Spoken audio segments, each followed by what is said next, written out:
Good morning, I'm Kenneth Moten. And I'm Janae Norman. Here are the top 5 things to know this Tuesday. Number 1, new details about that gun battle outside the federal courthouse in Dallas. Police say a man armed with an assault rifle and 150 rounds of ammunition opened fire before being killed by police. They have not revealed a motive. Records show the 22-year-old recently served in the Army. ABC station WFAA reports people he served with say he was unable to pass the Army's physical training test, making him undeployable. Meanwhile, the news photographer who snapped this close-up of the shooter says he took cover in the corner of the building with bullets flying past him and prayed that the shooter didn't walk past him. Number 2, President Trump is preparing to officially kick off his re-election campaign tonight in Orlando. But first, he's firing off new tweets about an immigration crackdown. The president says next week immigration officials will begin the process of removing millions of illegal immigrants from the U.S., quote, as fast as they come in. He now says Mexico is doing a good job of stopping migrants before they reach the U.S. And he announced Guatemala is close to signing an agreement that will require migrants to seek asylum there first before applying in the U.S. On to number 3, the U.S. is sending 1,000 more troops to the Middle East amid rising tensions with Iran. The Pentagon released new video claiming it shows members of Iran's Revolutionary Guard removing a mine from one of the oil tankers that came under attack in the Gulf of Oman. Iran denies it was responsible for the attacks, but the country is now threatening to violate the 2015 nuclear deal. We head to North Carolina for number 4 in the ABC News exclusive with the teenager who survived a shark attack this month. Paige Winter lost a leg and fingers in the attack off the coast of North Carolina. She sat down with Robin Roberts to discuss her injuries and the moment of the attack. I was aware from the beginning, nothing's going to be the same ever again. So you said you never really lost consciousness. You kind of knew what was going on. You were kind of like in a fog. My body went into shock, so I couldn't really feel anything. I just knew it was bad. Paige says she yelled to her father, Charlie, who is a firefighter and paramedic. He jumped into the water and punched the shark, freeing her. And finally, number 5, blame evolution the next time you melt when your dog gives you that look. Scientists have determined dogs have developed a muscle that helps them raise their eyebrows. The look makes them more childlike and triggers a nurturing response in humans. Researchers say those expressive eyebrows cause puppy dog eyes and create the illusion of human-like communication. Oh.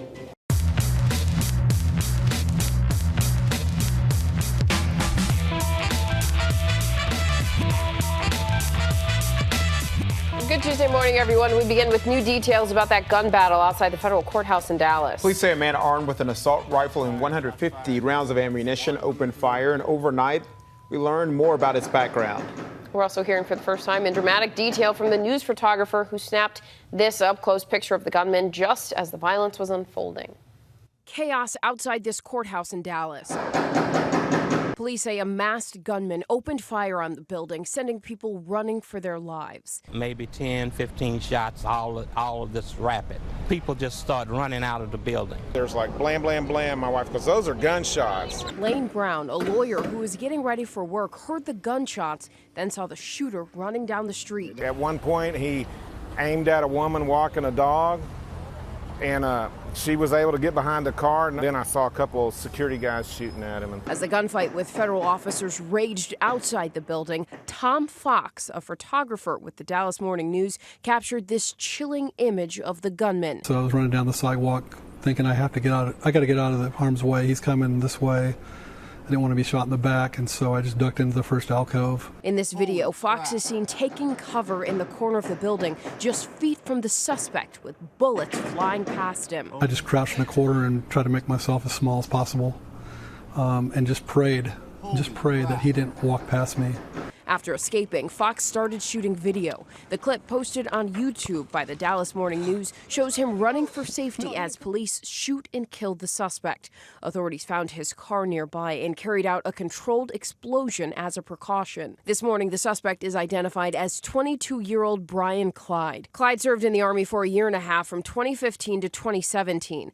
ABC station WFAA reports people he served with say Clyde was unable to pass the Army's physical training test, making him undeployable. Also, according to WFAA, on his now deactivated Facebook account, Clyde made multiple references to the military and appears to be obsessed with guns. A picture posted just 2 days ago before the shooting shows nearly a dozen rifle magazines. No one else was hurt in the shooting. Police have not revealed a possible motive. Meanwhile, police in Toronto are searching for a motive after a gunfire erupted during the victory parade for the NBA champion Raptors. Thousands of people ran from the scene. 4 people were wounded and 3 suspects were arrested. The celebration's MC interrupted a speech when the shots rang out. I want to make sure everybody stays calm right now. Okay, please stay calm. I'm getting information that we're dealing with a situation that's not far from here. This is serious. One woman was reportedly trampled in the crowd. An estimated 1.5 million people attended that parade.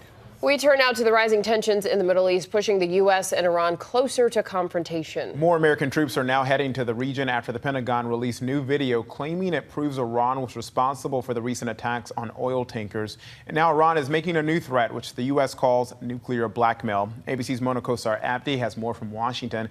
Good morning, Mona. Good morning, Kenneth. Good morning, Janae. Both sides know that security in the region is necessary to protect their interests, but with the U.S. and Iran refusing to back down, a cloud of uncertainty looms over the Middle East. Overnight, the U.S. releasing these new images of the tanker attack in the Gulf of Oman. Officials say this time from a different angle. The pictures show the Iranian Revolutionary Guard removing an unexploded mine from one of the tankers. The military also accusing Iran of attempting to shoot down a drone monitoring the attack. The international community and our allies step up to condemn this behavior. Iran has denied all U.S. allegations. On CNN, the Islamic Republic's ambassador to the UK had a stark warning for officials in Washington to not underestimate Iranian determination. Unfortunately, we are heading towards a confrontation, which is very serious for everybody in the region. And on Monday, the U.S. and Iran inching closer to that conflict as Tehran announced in 10 days it will violate the joint 2015 nuclear deal by exceeding the limits on nuclear fuel. The White House responding by demanding Iran comply with the Obama-era deal that President Trump withdrew from. We continue to call on the Iranian regime not to obtain a nuclear weapon. We should not yield to nuclear extortion by the Iranian regime. On the same day, the Pentagon announced it will send 1,000 additional U.S. forces to the Middle East for, quote, defensive purposes. Acting Defense Secretary Patrick Shanahan adding the U.S. does not seek conflict with Iran. And Janae, Kenneth, Secretary of State Mike Pompeo also reiterated that President Trump does not want to go to war. But we heard the Iranian ambassador say that he believes that the U.S. and Iran are reaching towards a confrontation. All right, Mona, thank you. Chinese President Xi Jinping is just days away from his first state visit to North Korea. He's set to meet with Kim Jong-un Thursday and Friday, that trip coinciding with the 70th anniversary of diplomatic ties between the two countries. The visit comes a week before President Trump and Xi are supposed to meet at the G20 summit in Japan, and as U.S. nuclear talks with Kim remain stalled. China is standing behind the leader of Hong Kong, even as protests there continue. Protesters are again blocking roads, although much fewer than the 2 million people who protested on Sunday. Hong Kong leader Carrie Lam was trying to pass a law that would allow people on the territory to be extradited to China for trial. The demonstrators want the bill killed and for Lam to quit. Lam says she won't revive work on the bill unless it can be done well. The Supreme Court has released some key decisions. The justices confirmed that federal and state governments can each prosecute a defendant for the same crime. Their 7-2 ruling says that's not the same as trying a person twice for the same crime. In a Virginia case, they ruled that Republicans do not have the legal right to challenge how districts were drawn up. Republicans have called it racial gerrymandering, favorable to Democrats. And the Supreme Court threw out a ruling against bakers who had refused to make a wedding cake for a gay couple claiming religious grounds. The justices instructed a lower court to take another look at the case. New video shows the moments leading up to the controversial encounter between police officers and a family in Phoenix. Police released redacted surveillance video that appears to show a 4-year-old walking out of a dollar store with a doll no one had paid for. An unnamed woman was also seen with several items in her hands before throwing them into the air and leaving. Minutes later, officers with guns drawn surrounded the car of the girl's parents and threatened to shoot them if they did not follow orders. Drayvon Ames and Aisha Harper claim it all happened because of a doll their daughter took by accident. She took it, but it wasn't like as if we said to grab the doll, let's go. No, we paid for the things we was getting and we left. You know, like just a normal routine.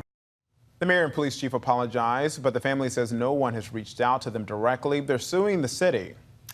Customs inspectors foiled a plot to smuggle $100,000 worth of goods into the U.S., and it wasn't drugs. It was 34 Guyana songbirds hidden inside plastic hair rollers in a man's carry-on bag. The finches were found during a random search at JFK Airport. Coming up, a viral life hack that could make cooking a lot easier. We'll try it out after this.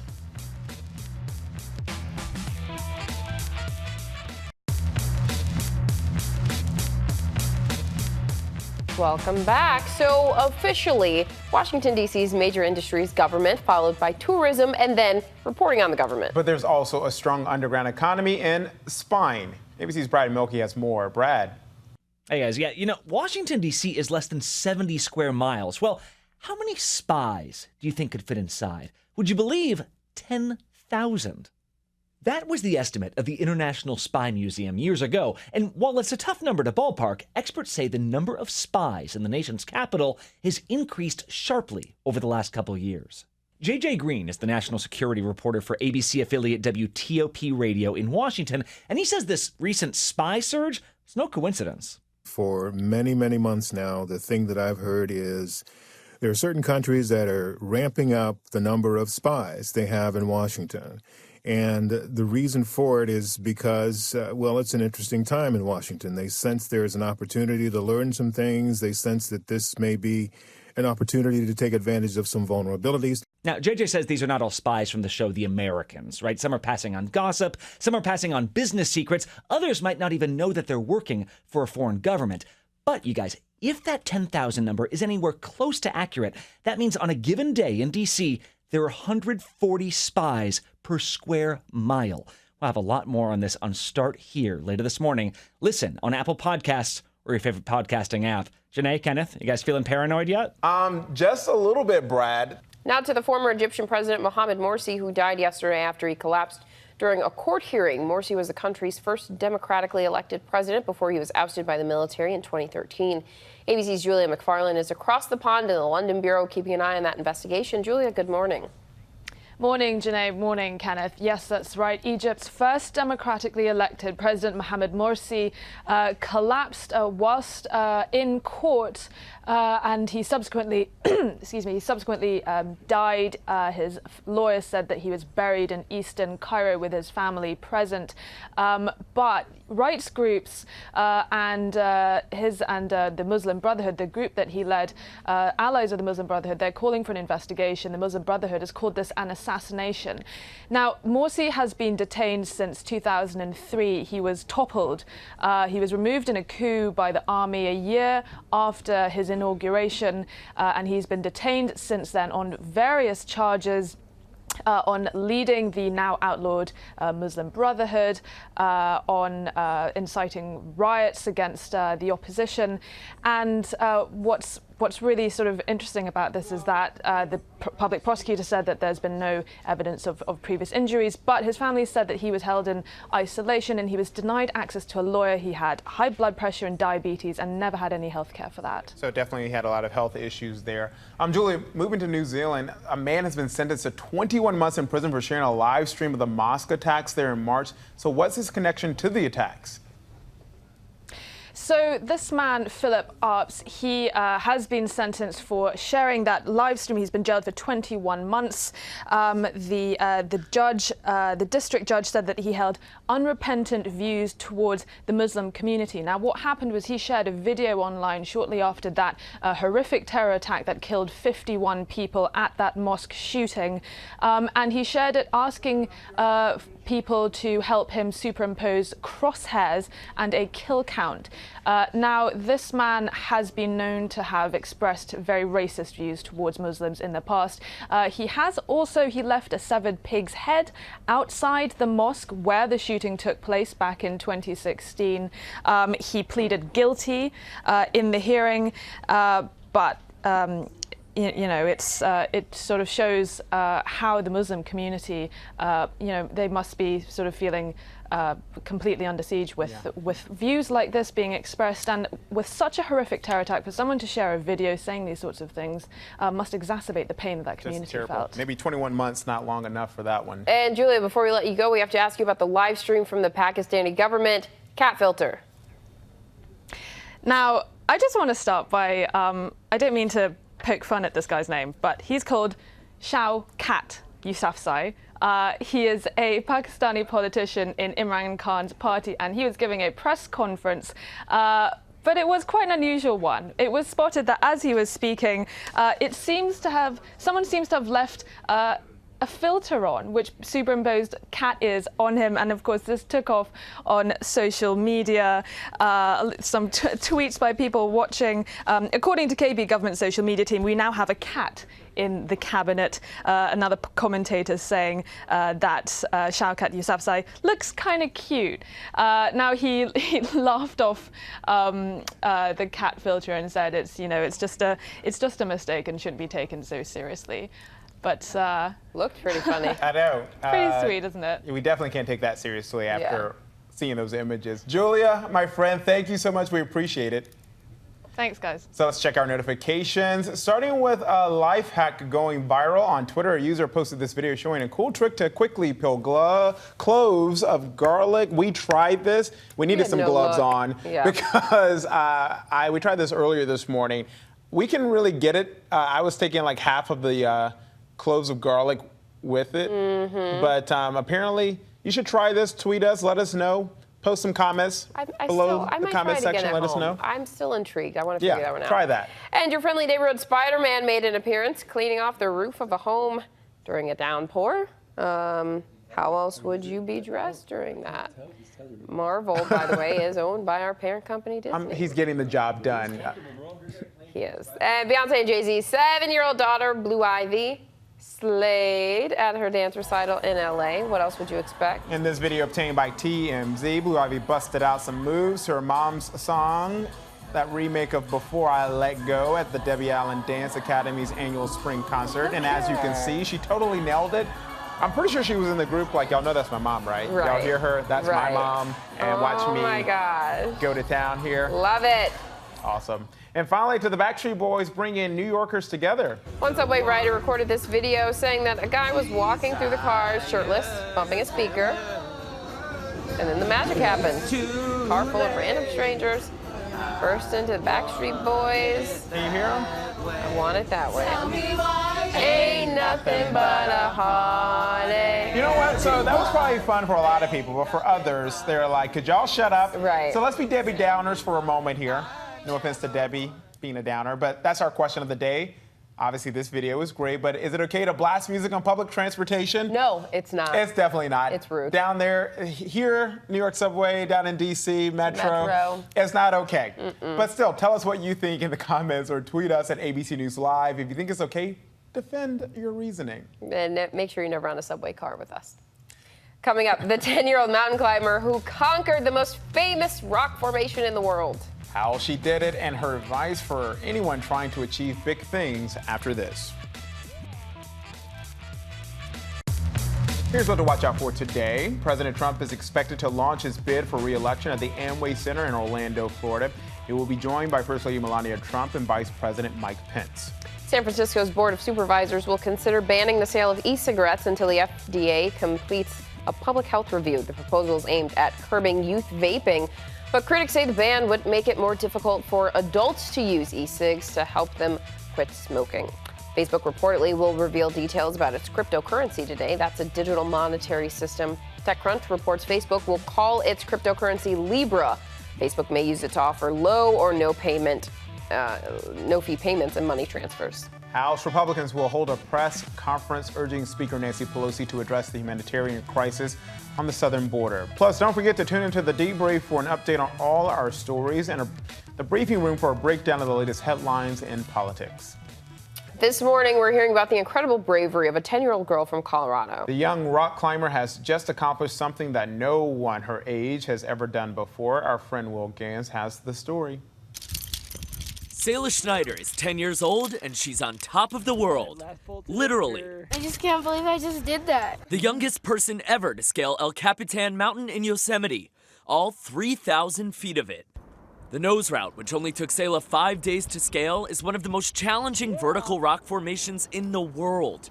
Back in the 50s, it was considered unclimbable, but not for 4'2" Selah, who reached the peak of El Cap with her dad and his friend. The previous record for youngest climber was held by an 11-year-old boy. So how'd Selah do it? Our big motto was, how do you eat an elephant? Small bites. One pitch at a time, one move at a time, one day at a time. Selah's whole family thinks climbing rocks. Her dad and mom met and fell in love climbing El Cap 15 years ago. And now, their oldest child of 4, making history in that same spot. If you're wondering how a 10-year-old celebrates setting a record on one of the most dangerous mountains in the world, We went down to the pizza den. And we got pizza. a pizza party, of course. Selah says she hopes her historic climb will inspire other kids to get off their phones and get active. So good for her. We love Gotta that. get out there, get out and about. Absolutely. Fresh air. It's always so great for Put you, your right? phones down. Right. But not until you watch the show. Actually, yeah. we're giving you the opportunity right now because we're done. We'll Put be your back phone tomorrow. down and get outside. We'll Have see a you good day. tomorrow.